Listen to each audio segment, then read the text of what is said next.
Like probably many other people, it has been a very long time since I first watched Peter Jackson's adaptation of The Hobbit, notwithstanding the stretch that it sometimes is to consider it adaptation as opposed to expansion. You know, distinction aside, I do recall liking the movies for what they were at the time. I especially remember seeing the Battle of the Five Armies opening weekend with some of my brothers and discussing the merits of the movie until like midnight or some such very late time, a special occasion of sorts for being in like 7th grade at the time. I remember really enjoying that conversation as well as the film. I also remember watching the first couple of movies a number of times in the year prior to that, and reading the book itself in 6th grade after the first time I saw An Unexpected Journey.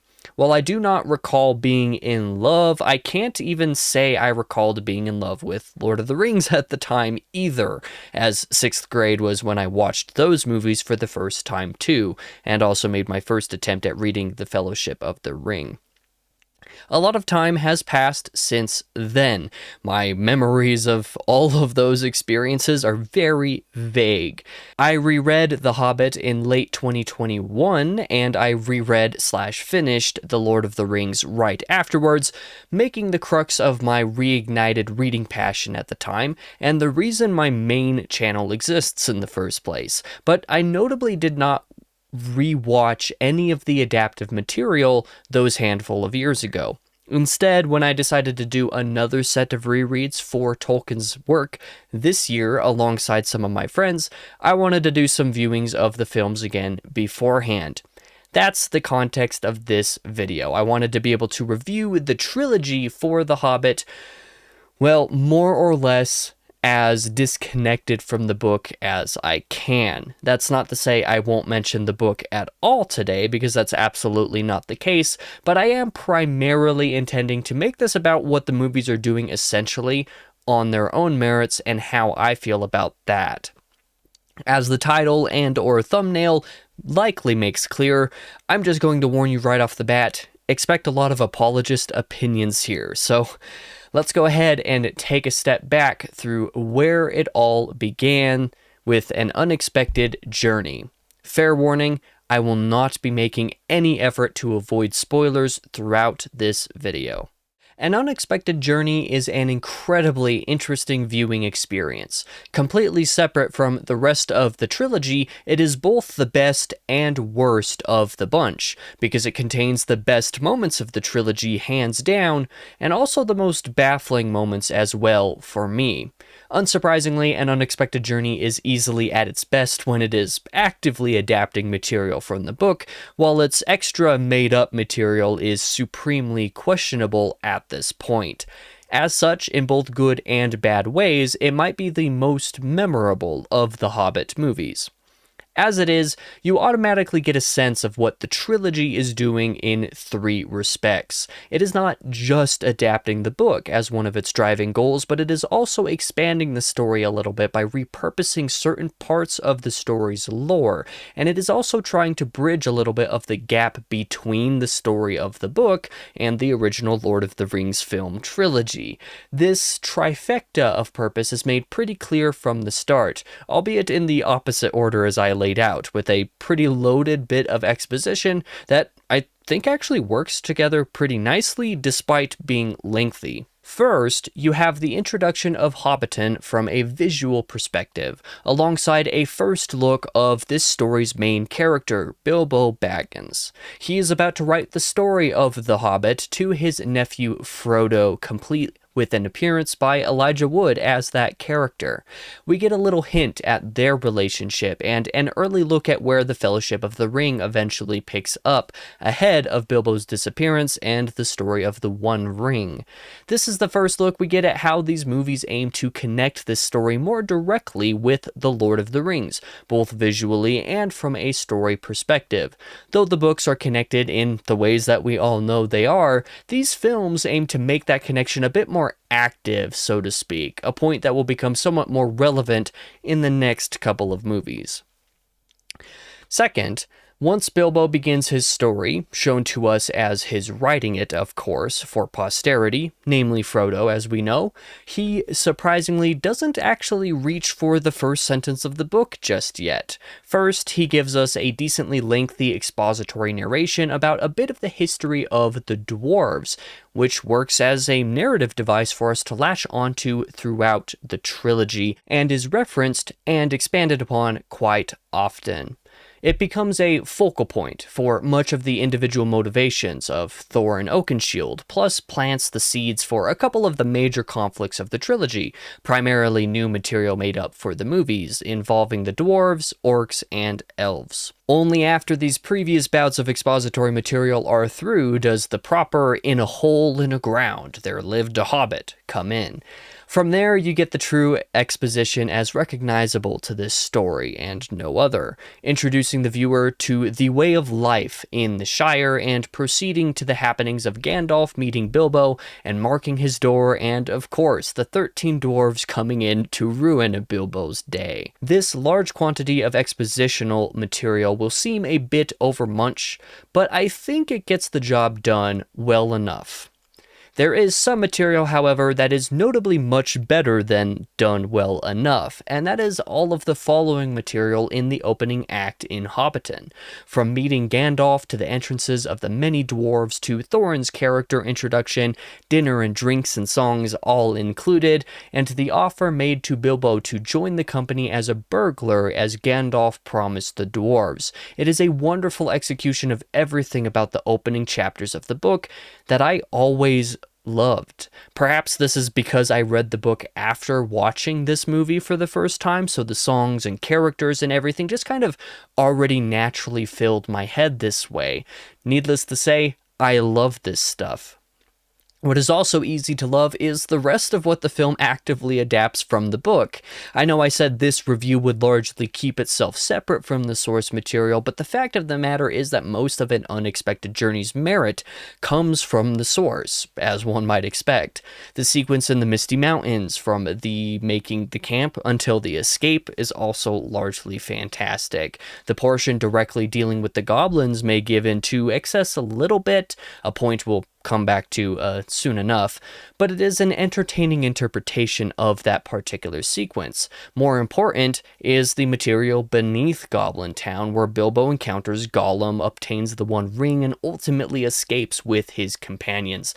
This stuff is truly amazing. This meeting is probably the best part of the Hobbit trilogy on account of fantastic casting and portrayal for Gollum and Bilbo. Gollum we already knew was incredible from the Lord of the Rings trilogy, of course, but Martin Freeman as Bilbo is an absolute highlight here. I also want to give a brief shout out to the Rivendell segment of this film, which I also really like, both as it adapts the book in providing guidance for how to enter Erebor, and in some of the things it adds in as expansive, namely Saruman and Galadriel being there to discuss with Gandalf the merits of the journey, as well as some revelations made by another movie-only subplot. Gandalf's interactions with the elves is very enjoyable to me, and overall I was into what was being done in Rivendell otherwise, although it does introduce us to the middle of the road part of An Unexpected Journey, its general excess and proclivity towards indulging itself. For the most part, these indulgences are relegated to minor aspects of certain scenes or moments that go slightly over the top, even if they don't ruin the movie to me. The trolls are a little bit too silly for me, the Great Goblin is a bit overly exuberant and seemingly too articulate compared to his thrall in a way that comes across as forced, and his particular song is kinda over the top as well. The CGI doesn't always look great, being right in that early era of the CGI is so good it has started to look fake again. There are multiple aspects. Saruman and Galadriel, in particular, appearing at all could potentially be called into question in terms of necessity regarding the conversation of excess, and many of the other callbacks, or call forwards as you could maybe consider it, and other references to The Lord of the Rings, these are definitely a bit self-indulgent as a rule. As a film universe decision to tie together these adaptations, I totally get it, and I respect it, but it often feels ancillary in a way so as to hurt this first film. In hindsight, after watching the whole trilogy, it doesn't bother me anywhere near as bad, and it's worth noting that it didn't get super under my skin in the first place, but it still absolutely calls necessity into question. Of particular note is the way that exposition dumping associated with the dwarves' backgrounds, particularly Thorin's history with Azog, definitely hurt the movie's pacing at various points, and the active hunt of the dwarves by Azog and his orcs is often quite questionably executed.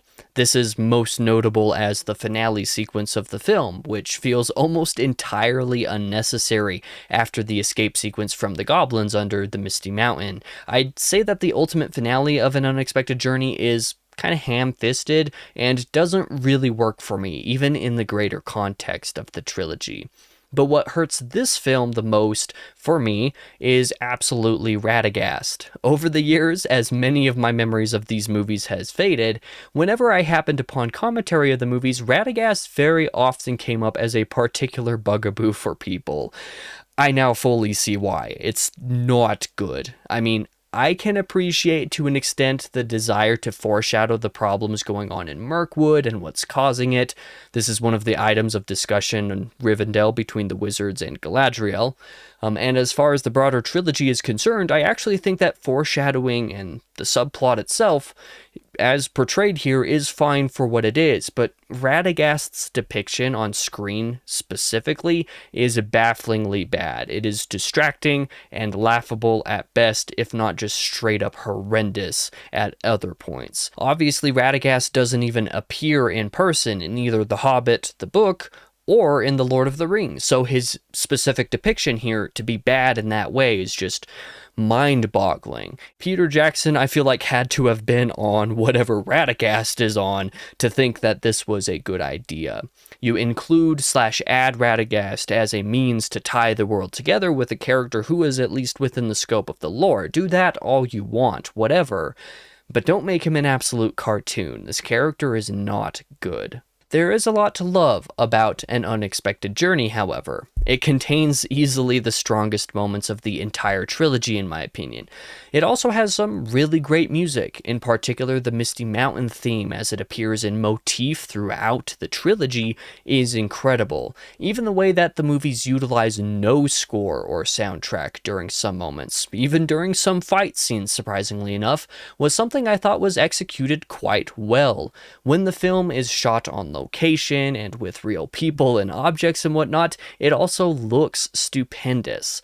But on account of Radagast and the massive pacing hiccups that come with Azog's hunt, and not knowing why so much time is being spent with these subplots at the time, the over-reliance on sometimes shoddy CGI in places where it's frankly unnecessary, combined with surprisingly generic and cliché cinematography, and plenty of other indulgent creative decisions, this movie struggles to crack into being an overall truly great piece for me. My potential hot take is that it is my least favorite of the trilogy, despite having easily my top handful of favorite scenes or sequences, most especially the encounter with Gollum, as mentioned before. An Unexpected Journey has far too much great to be any less than a 3.5 out of 5, yet it has a bit too much mess for me to feel good in rating it higher than that at all. You fix Radagast, and you get an easy 4 stars just with that change. Trim this down to 2.5 hours alongside that, and you maybe get even higher. It is worth noting that I watched the extended edition of this and the other films in the trilogy, but because it is the least expansive of the extended editions for the series, An Unexpected Journey is, I doubt that simply watching the standard edition would be removing enough of the right stuff for this hypothetical argument to properly carry through. So anyways, as is, this first part of Peter Jackson's The Hobbit gets 3.5 stars from me.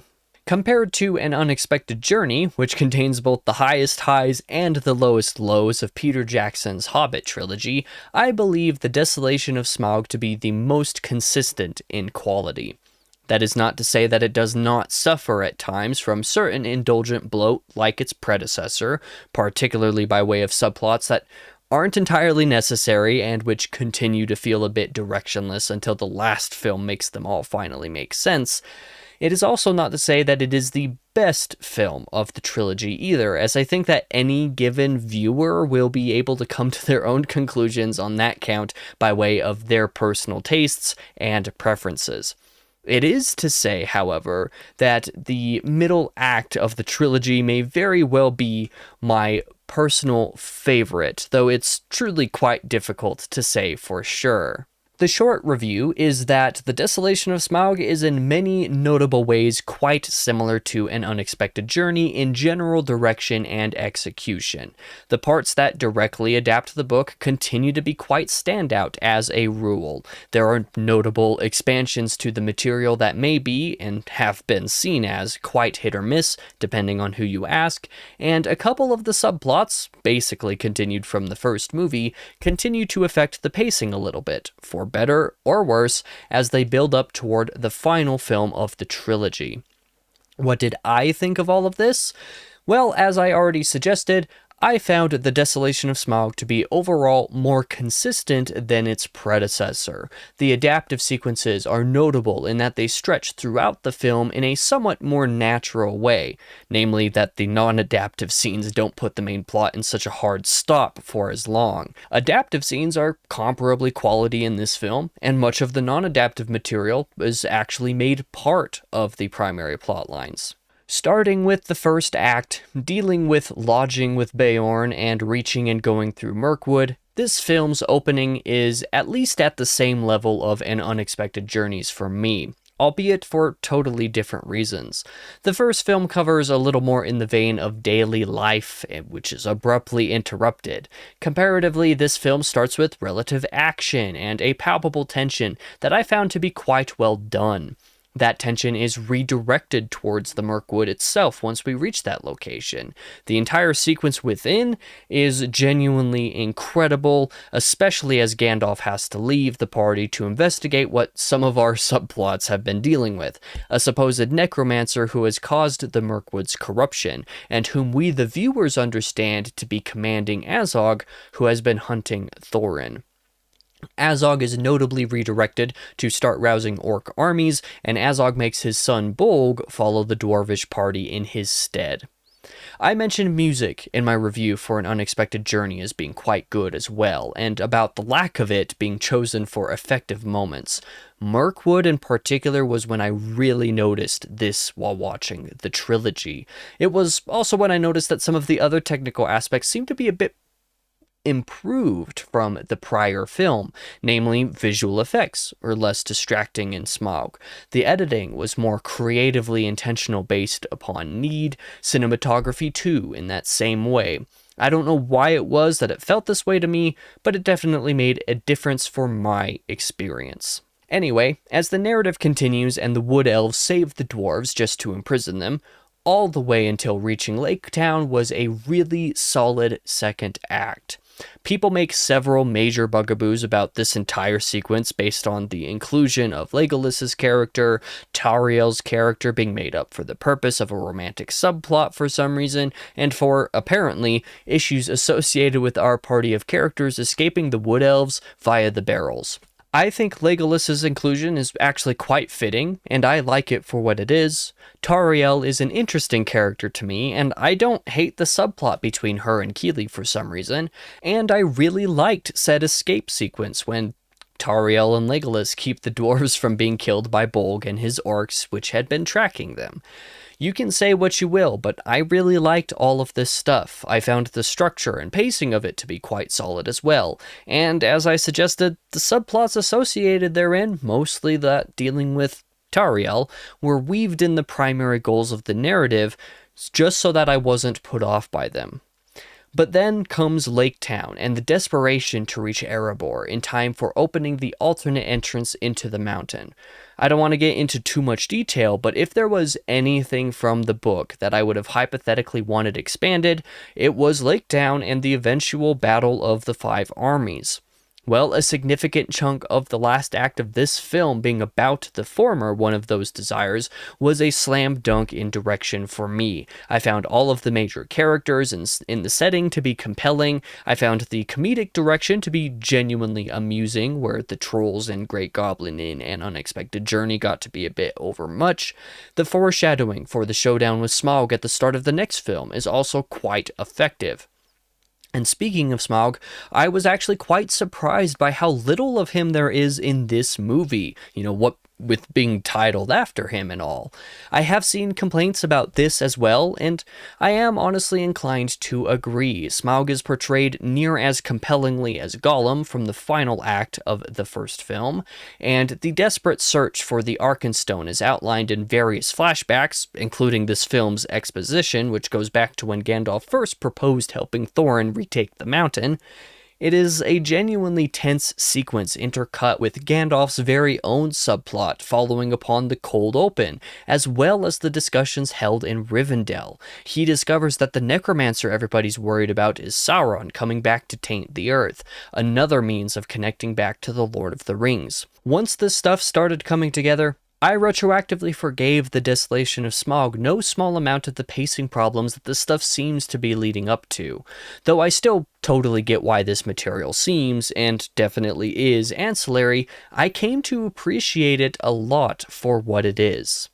And now, speaking about the ending, I love seeing the overcoming of Smaug in the mountain, but I wish the Lake Town sequence from the next film was at the end of this one instead. It's maybe my personal biggest complaint with the Desolation of Smaug. The biggest problems with the film come down to that overindulgence point I brought up while covering the first movie, and if some of these things had been reined in here, I think this movie would feel more momentous if the dragon was actively defeated in the same act that he was first confronted. Doing so would not hurt the Battle of the Five Armies either, in my opinion. But yeah, in the end, I really like this movie. The highs aren't quite as high as the prior film, but I was less distracted by the subplots, and there wasn't a high enough degree of Radagast to tank the quality this time around, even if only by a little bit. Yes, I am still an apologist, and no, I don't think my mind's going to change. I'm giving The Desolation of Smaug a solid 4 out of 5 stars. For context, ahead of this last review of Peter Jackson's Hobbit trilogy, I am very much an ending person.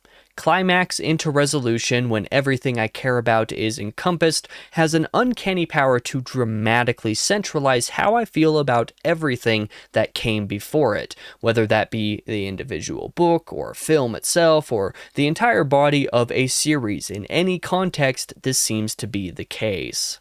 In that way, I am just kind of inherently more into the Battle of the Five Armies, as it does a surprisingly effective job wrapping up all of the various different plot threads and doing so in fairly coherent fashion. Regardless of what you think about those plots in and of themselves is more or less separate from the fact that they are rather well addressed. Another point I brought up while covering The Desolation of Smaug was how Lake Town and the Battle of the Five Armies are parts of the book I would have liked to see a little bit more of. Well, we got part of that in the second film, and this finale addresses the rest, taking down Smaug in Lake Town and finishing up that particular part of its subplot at the head of this film makes for a really great draw into the movie. I still think the structure would be better if all of Smaug was handled in the second film and this final entry was instead completely focused on its titular event, even if it'd be more notably shorter than the prior pieces. That said, finishing up the expanded Lake Town stuff and Smaug makes a wonderful 10 to 15 minute cold open still. It certainly sets a certain tone for the general tone of the film entire being rather battle forward, as the title might have suggested at the outset. As for the primary film structure on its own, it is the close of the full trilogy more so than it is its own body, making it in essence a 2.5 hour climax and resolution. I remember really enjoying it in the theater, and I found I enjoyed it equally as much this time. I mean, making the last battle here into a true battle rather than just knocking Bilbo out to miss 95% of it simply makes sense from a filmmaking perspective. And for my tastes, the execution of such an aim was more than satisfactory and made most of my minor quibbles with prior films either non-issues or otherwise easier to see the vision. And that's essentially the basis of this review, the thesis of it. I see the vision, and in seeing it, I found it quite enjoyable for what it's doing. Where the Battle of the Five Armies is concerned specifically, this comes down to two things. The first of those being the political side of conflict, the other being the active combat side of conflict, and how these things work together to sell the arcs being built through the trilogy, most especially by way of the subplots. Gandalf's subplot as it went in the Desolation of Smaug is continued and wrapped up to be the ultimate Lord of the Rings prequel arc of this trilogy. Galadriel, Elrond, Radagast, and Saruman all return to make this close off in a meaningful and overall rather impactful way, and it happens relatively early in the film. Fortunately, Radagast is in the background, though I appreciate that all of these characters inserted into the first film are ultimately given some proper purpose aside from, oh hey, you remember those other movies I made a decade before these? Don't get me wrong, the fan service is absolutely a big part of it, but I found myself surprised by my enjoyment of this aspect, given Gandalf's subplot in the second movie was pretty easily my least favorite part of that movie. And as I believe I've suggested a time or two throughout my reviews of the trilogy, I ultimately found myself retroactively forgiving some of what earlier entries did on account of how this entry managed to conclude them. This subplot is the best example of such a thing. The second best example is in the way the orcs are expanded to encompass the entire trilogy. First in Azog's hunt of Thorin in the first movie, then in Bolg's delegated task of the same in the second movie, which culminated in one of the titular five armies, or maybe even two of them depending on how you do the counting. This seems to be a pretty hot topic depending on which version of the story you're referencing. But anyway, the orcish hunt of the dwarvish party is a particular subplot with scenes that arguably most notably contribute to pacing issues throughout the first two films. And they sometimes struggle with their apparent importance in the moment, given Azog hunts the group at first, before arbitrarily setting the task to his son Bolg when Sauron gives him another task. What is the reason for this? Well, it's so that we can have two orcish armies. It's so that when the task is ultimately failed, each of them can bring a separate orc army to Erebor directly to partake in the titular battle. Azog is ultimately taken care of by Thorin, though Thorin is mortally wounded in the process. Bolg is dispatched by Legolas, which is itself satisfactory of the fact that he and Tauriel originally went to investigate what was going on in the north with the place that Bolg's army came from. I have come to accept a lot of the pacing issues from earlier in the trilogy by both respective subplots being satisfied well enough in the Battle of the Five Armies, those being Azog's and Bolg's. I already touched on how Legolas is involved in some of the fight, and the Wood Elves entire make themselves one of the five armies in the fight, appearing to try to reclaim some treasure they feel is theirs from the Horde in the Lonely Mountain. Much of the political conflict inherent to the trilogy comes down to the relationship between these elves and the dwarves, as shown to us in various of the flashbacks that deal with Thorin's past and family. I think the political nature of this conflict is handled very well, leading all the way up to the arrival of an entire dwarvish army led by Dane, Thorin's cousin. A temporary battle ensues between the elves and dwarves before the orcs ever even show up, where they finally unite in the face of a greater enemy. Dane and his army had been prior foreshadowed, unwilling to aid in retaking Erebor, but more than happy to come to Thorin's aid once it is learned the mountain belongs to the dwarvish king once again. The men of Lake Town, following the destruction of Smaug, have a bit of their own part to play in the ultimate fight, albeit relatively limited, mostly in trying to mediate between the elves and dwarves, though that attempt fails. Bard, specifically, might be my favorite secondary character of the trilogy, and I like the role he plays in the front of this film in particular. The salvation of the Lake Town folk from the dragon, as enacted by him with Legolas and Tauriel's help, was also quite enjoyable, and again, I will say that the romantic subplot in the trilogy basically works for me. I don't have any real complaints about it. And finally, I confess I would have liked for Beorn to return with a little bit more active of a role, but seeing him show up at least at the end for Thorin's funeral was meaningful and callback enough for me to be satisfied. Even if you consider most of the subplots to be indulgent, unnecessary, distracting, or just straight up bad, all varying degrees of valid and understandable, I won't deny that.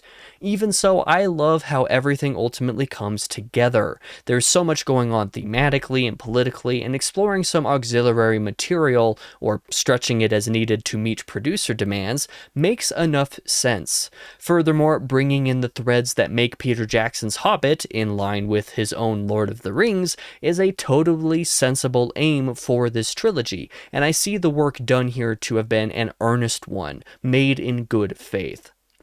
As I said before, I see the vision, and given the mess that production seems to have been, I'm honestly quite impressed that so many of these things managed to come together at all, despite so many pieces also being pretty messy in their own ways.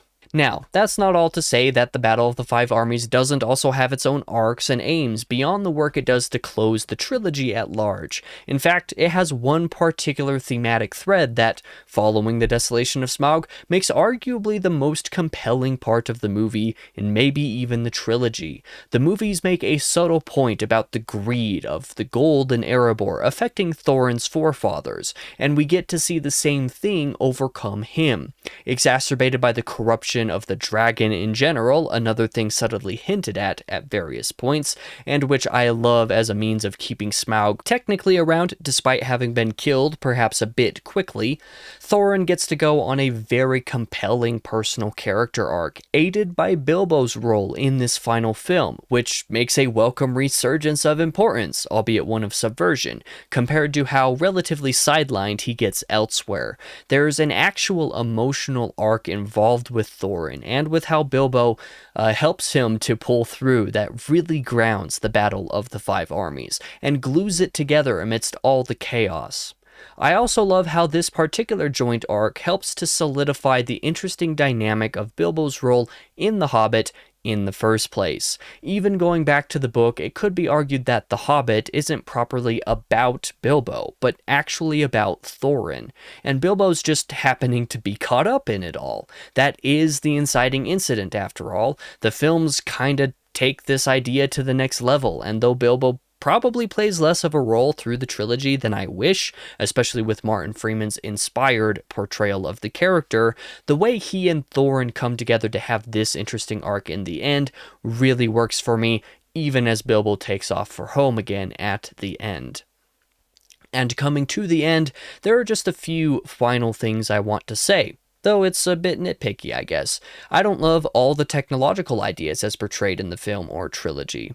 Furthermore, there are a handful of silly decisions made in the last battle in particular that I think somewhat improperly take the weight off of the war. There are a number of other very little things throughout that minutely impact enjoyment in specific moments, but most of it is negligible and forgettable in the grand scheme of things.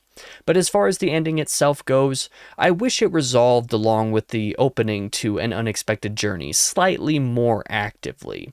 After all, Elijah Wood even appears as Frodo in the very beginning of the trilogy. I would have liked for him to actually feature in the end of this movie, just to feel like things close a little bit more fully. It does at least close right where I believe the Fellowship of the Ring will open, basically. I'll rewatch that trilogy probably in September, but I just wanted slightly more fan service, I confess. But I'll close the individual review for the Battle of the Five Armies here. I overall really enjoyed the way it came together. I give this a 4 out of 5, like I did the Desolation of Smaug.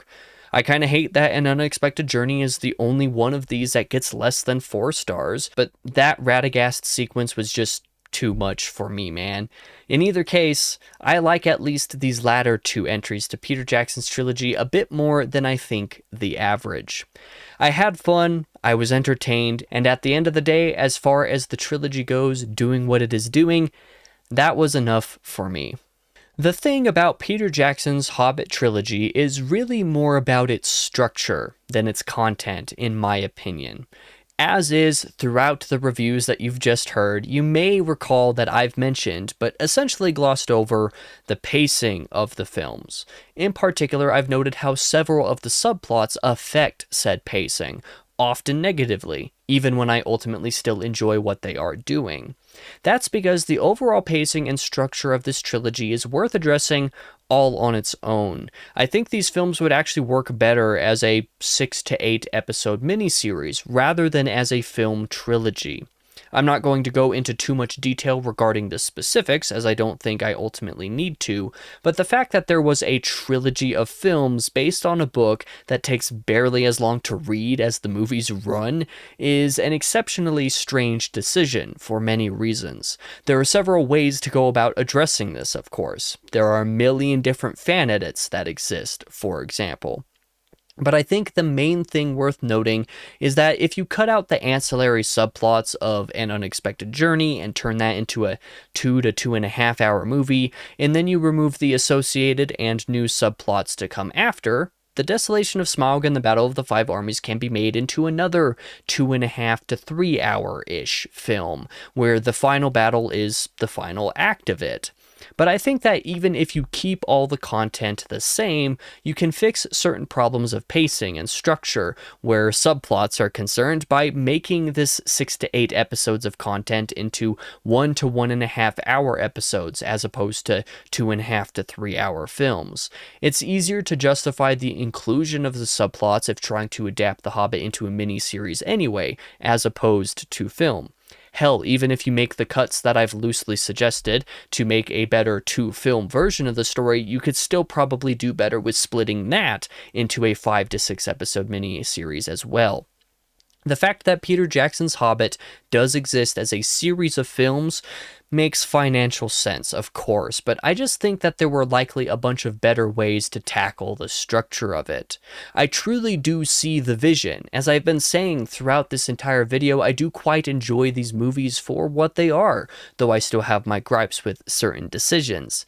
As they currently exist, I can say I actually quite enjoyed myself watching these movies again, doing so all in one day even. That's another reason why the miniseries argument kind of makes sense, but I digress. These things are by no means masterpieces, and there's a lot of just mess at several different points, but to say it one final time, I see the vision. I respect the vision. I enjoy the vision. I was entertained the entire time in spite of the problems. I may be an apologist, but I'm an honest one. I really did have a good time.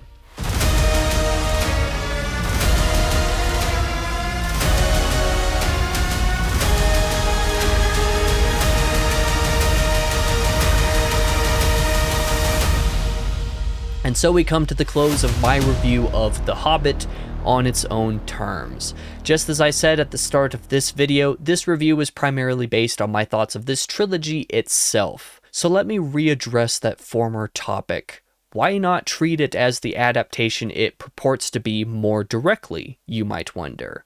Well, it's because, as you can tell, this video is long enough as it is. If I were to address that other angle alongside everything else now, it would end up being even longer, obviously.